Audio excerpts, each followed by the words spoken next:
On se lève tous pour Danette, c'est le slogan des années 90-2000 que nous, parents d'enfants aujourd'hui, on a tous entendu. On se lève tous pour Danette, Danette, Danette. On était très contents d'aller chercher nos Danettes au supermarché, de les mettre au frais et puis de les consommer le soir après un repas souvent laborieux. Eh bien aujourd'hui, la marque Danette continue de faire des émules chez les plus jeunes, mais c'est pas sans effet.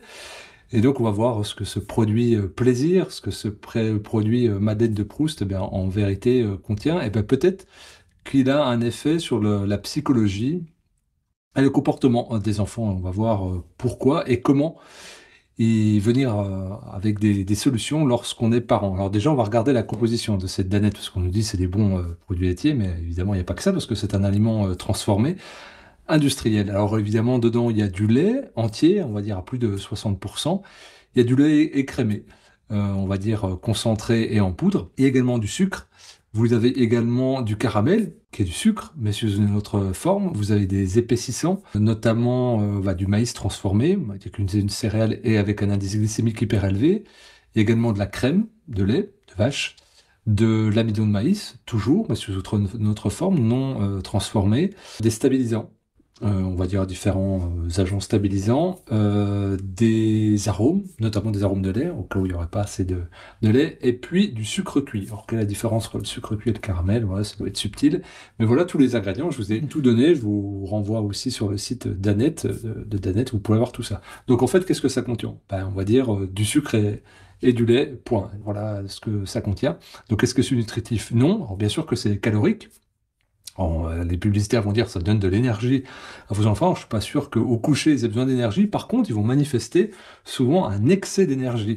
Ils vont vouloir se lever de table, ils vont vouloir se lever de leur lit pour faire autre chose, parce qu'on se lève tous pour Danette, mais on se lève tous aussi parce qu'on est hyper stimulé par le sucre. On a un choc glycémique très fort, une poussée de glycémie et une irritabilité due notamment aux stabilisants et aux arômes artificiels. Je vais reprendre avec vous, puis amener des solutions, des pistes. Alors déjà, on peut se dire que les produits laitiers, ben non, ce ne sont pas nos amis pour la vie. Alors c'est les amis des industriels et des lobbies, hein. Je rappelle, anciennement PNNS, Programme National Nutrition Santé, il y avait 26 membres au niveau du comité directeur, 21 avec des industries, des liens avec l'industrie laitière. Certains siégeaient au comité de Nestlé ou de Candia, enfin bref, il y avait des rétributions. Mais vu que c'était officiellement montré sur le site, on disait qu'il n'y avait pas vraiment de conflit d'intérêt puisque c'était public. Mais vu que personne va regarder ça, je vous le dis, mais voilà, c'est pour ça notamment qu'on est passé de 3 à 4 produits laitiers par jour en tant que recommandation. Mais si on regarde en Afrique et en Asie, il n'y a pas de consommation de produits laitiers. Et il n'y a pas plus, mais il y a moins de cas d'ostéoporose. Je vous renvoie à une autre vidéo pour ça, où j'en parle sur les méfaits des produits laitiers. En tout état de cause, il n'y a pas que les produits laitiers qui donnent du calcium, mais souvent c'est la corde sensible sur lesquelles les industriels jouent, mais si vos enfants mangent des fruits et des légumes, en quantité, avec des amandes, etc., ça contient une très grande quantité de calcium. Et il y a donc zéro souci. Avec une alimentation équilibrée, vous n'avez pas de produits laitiers. Par contre, il y a un effet inverse. Puis là, on voit que c'est du lait ultra transformé, or issu de vaches qu'on a bourré avec de la nourriture OGM, qui ont elles-mêmes été hybridées dans leur sélection, qui sont toutes malades avant 4 ans.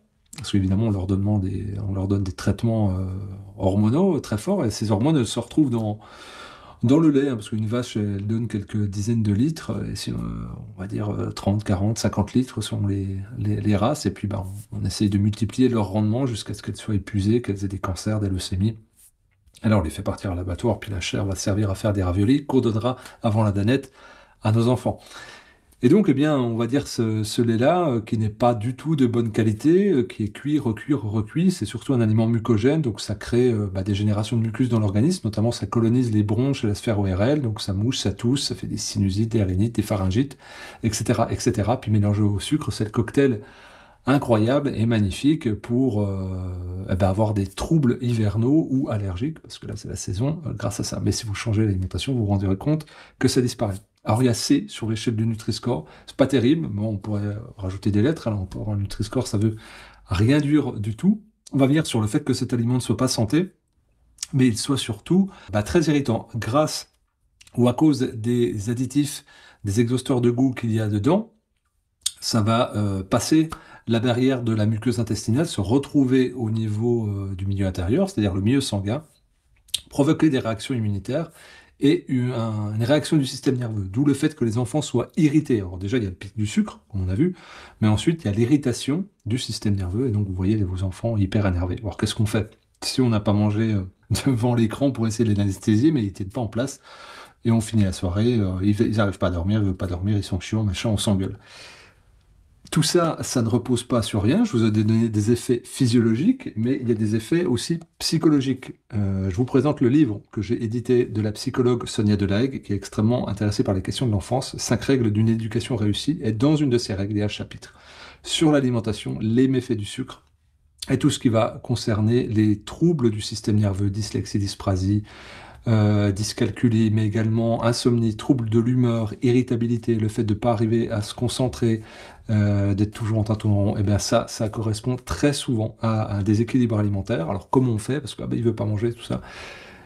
C'est difficile de lui faire manger des légumes. Eh bien, ça fait partie des 5 règles que Sonia Delahaye propose. Elle en pose le diagnostic. Je vous ai donné une petite partie, mais là, elle détaille vraiment sur quantité d'aliments industrielle et transformée, mais surtout elle propose des solutions. Alors pas que des solutions d'aliments ou de recettes, bien sûr elle le fait, mais surtout des solutions pratiques au quotidien pour comment accompagner l'enfant à changer cette alimentation-là, bien sûr lui expliquer de manière pédagogique, et surtout créer des ruptures dans le quotidien, et que nous, parents, on reprenne la main pour sortir ce circuit-là qui n'est pas agréable. Finalement, les échanges ne sont pas terribles, et puis sortir aussi du fait de la culpabilité. Bah oui, je sais que c'est pas terrible, mais en même temps, ils ne mangent rien. Et bah, évidemment, il y a des solutions. Donc cette psychologue Sonia Delahaye vous en donne les clés. Vous retrouvez son livre aux éditions Exuvie, exuvie.fr. Et puis surtout, transformer l'alimentation de vos enfants plutôt que de manger une alimentation ultra transformée. À très vite.